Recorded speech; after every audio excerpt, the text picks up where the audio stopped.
Hi everyone, again welcome back to my daily vlog. So এটা ছিল কালকের vlog. কাল তো শিবরাত্রি ছিল, তো আমি উপোস করে শিবের মাথায় জল ঢেলে নিলাম।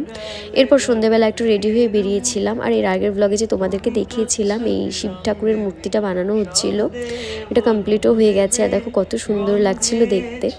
তো আমরা রেডি হয়ে বেরিয়েছিলাম মেনলি মায়ের মন্দিরে যাব বলে। অ্যাকচুয়ালি কাল ছিল ছিন্নমস্তা মায়ের বাৎসরিক পুজো, তো আমি কোনোবারও যাইনি। মাকে বললাম চলো তাহলে এবার ঘুরে আসি। তো এই তো আমরা চলেও এসেছি মন্দিরে, আর তখন কিন্তু পুজো অলরেডি স্টার্ট হয়ে গেছে।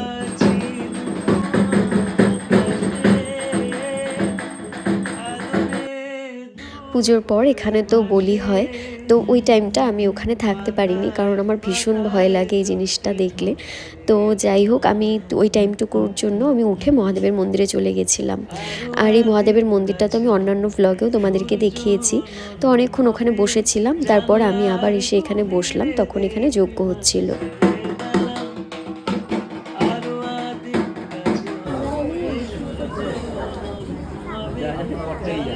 এই ফার্স্ট টাইম আমি মায়ের বাৎসরিক পুজো দেখতে এসেছি।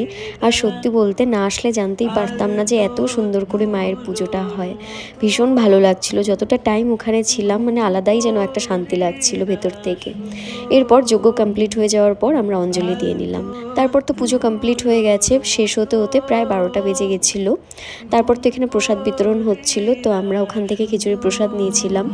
আর খিচুড়ি প্রসাদটা তো ভীষণ টেস্টি ছিল। সত্যি বলতে আমি এমনি খিচুড়ি কখনোই খাই না, বাট এই মায়ের মন্দিরের প্রসাদটা যে আমার এত ভালো লাগে। তো যাই হোক, খাওয়া দাওয়া করে তারপর আমরা রওনা দিলাম বাড়ির দিকে। আর বাড়ি ঢুকতে ঢুকতে কিন্তু আমাদের অনেকটাই রাত হয়ে গেছিলো।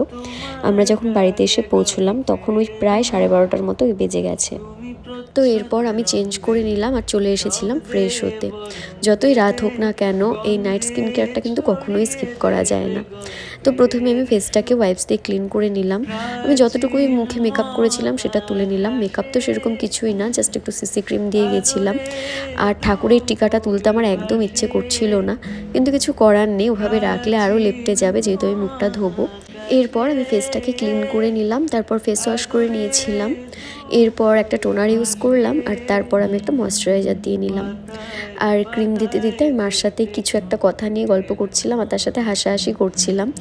তো জানি না কি একটা বিষয় নিয়ে এতই হাসাহাসি হচ্ছিল যে আমি হাসি আর কন্ট্রোল করতে পারছিলাম না। লাস্টে আমি ক্যামেরাটাই অফ করে দিলাম। তো যে জিনিসটা ছাড়া একদম স্কিন কেয়ার ইনকমপ্লিট সেটা হচ্ছে বোরোলিন। মানে বোরোলিনটা তো আমার 12 মাসের সঙ্গী। ব্যাস, তো রাতের আমার স্কিন কেয়ার ডান। সো এই ছিল আমার কালকের একটা ভ্লগ। দেখা হচ্ছে তোমাদের সাথে নেক্সট কোনো ভ্লগে। টাটা।